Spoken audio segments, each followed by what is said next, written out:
Chapter 7, Season 2, Reconciliations. Hi, this is GeoEstima Podcast. Today, we will address the last topic of this second season. We started by discussing the sampling process, followed by the QA/QC, implicit modeling, and grade estimation in block models. In this chapter, we will begin discussing a crucial topic for the success of mining operations, mining reconciliations, under the motto, what cannot be measured cannot be controlled, what cannot be controlled cannot be managed. Stay tuned to continue discussing and learning more about the geo-mining-metallurgical business in Chile and the world. To begin, it is essential to clarify what are reconciliations in mining. Basically, it's a comparison of a prior estimate, whether it be a mineral resource model, a mineral reserve model, or a short-term model against a reality determined based on some type of sampling. For example, this could be blast hole sampling in the case of open pit mining, extraction points in the case of block caving underground mining, or channel or marine sampling for other type of underground mining. We can also perform this comparison based on official production reports related to mineral movements at the mine and reports from the processing or treatment plant. In general terms, it's the process of comparing and analyzing the differences between predictions based on estimates or models and the reality to measure how well a production plan is being met, understand the cause of deviations, validate the methods used in the original estimates, and seek corrective or mitigating measures if necessary.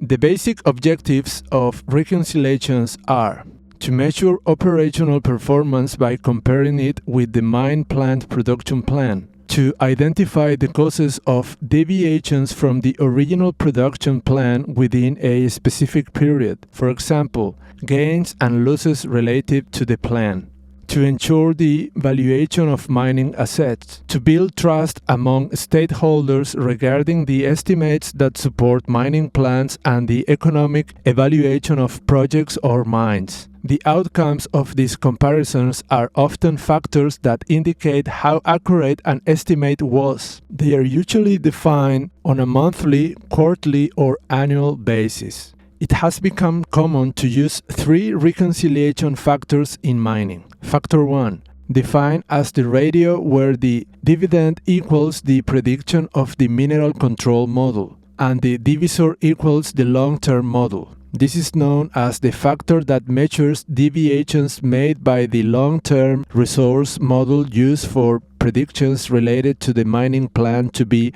reconciled. Factor 2, defined as the ratio where the dividend equals the material received at the processing plant, and the divisor equals the prediction of the mineral control model. This is known as the plant factor that reconciles the mineral control model against the processing plant. In other words, it compares the tonnages and grades of minerals sent to the plant versus that the plant officially received. Factor 3, defined as the ratio where the dividend equals the material received at the processing plant, and the divisor equals the long-term model. Another reconciliation factors refers to compliance with the actual excavated volume versus the planned excavated volume, indicating how much the planned mining extraction was met. If the mine significantly deviates from the mining plant, factor 3 will be greatly affected by this alone.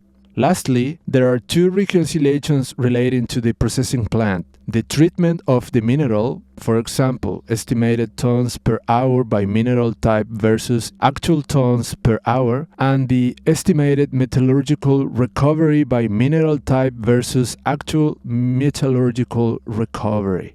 All of the above reconciliations are performed over time, generally on a monthly, quarterly, or annual basis. How is reconciliation performed? First, we must tabulate by time periods. For Factor 1, monthly periods are tabulated, referring to actual extraction volumes, tons, grades, and contained metals defined by the mineral control model, versus the tons, grades, and contained metals estimated by the long-term model within these extraction volumes. For Factor 2, monthly periods are tabulated for the tons, grades, and contained metals received at the processing plant versus those sent to the plant according to the mineral control model. A common challenge is this type of reconciliation is the material sent to the processing plant from stockpiles, since although the tonnages of material extracted from the stockpiles is well controlled, the same cannot be said for the grades. Regarding compliance with the mining plan, the solids projected for extraction in the plan should be compared to the actual extraction solids. Comparing these volumes provides valuable information about where minerals have truly been extracted. Current geometallurgical models allow block models to be attributed with treatment and recovery extraction values, enabling monthly determination of what these geometallurgical models forecasted and comparing them with plant data.